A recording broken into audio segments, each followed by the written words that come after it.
তোমরা কেমন আছো? আশা করি তোমরা ভালোই আছো। তো দেখতে পাচ্ছ এদিকে দেখো আমি কিন্তু আলুটা কেটে নিয়েছি ঝিরি ঝিরি করে। আর এদিকে দেখো যত রকমের আর কি মটরশুঁটি থাকে বা কাবলি ছোলা, বাদাম, এগুলো দিয়ে কিন্তু আমি এই আলুটাকে একটু ভাজা করব। তো চলো, প্রথমে কিন্তু দেখো কড়াইতে গরম হয়ে গেছে। তো এখন দেখো আমি এদিকে কিন্তু আলুটা দিয়ে দেবো।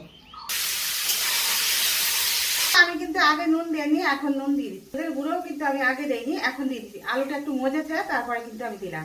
কিন্তু আলু ভাজাটা হচ্ছে, আর এদিকে কিন্তু আমি একটা কড়াইতে কিন্তু এই বাদামগুলো ভেজে নেব। তার জন্য কিন্তু তেল দিয়ে দিচ্ছি। আমি কিন্তু এখন তুলে দিয়ে দেবো।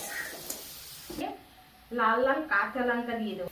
কিন্তু গরম গরম ভাতে আর লাল লাল লঙ্কা দিয়ে কিন্তু এই ভাজা দিয়ে আর গরম ভাতে কিন্তু কোনো কথা হবে না। আমার কাছে কিন্তু খুবই ভালো লাগে, একদম কিন্তু আমার ফেভারিট খাবার। তো তোমাদের কার কার খেতে কিরকম লাগে আমাকে কিন্তু অবশ্যই কিন্তু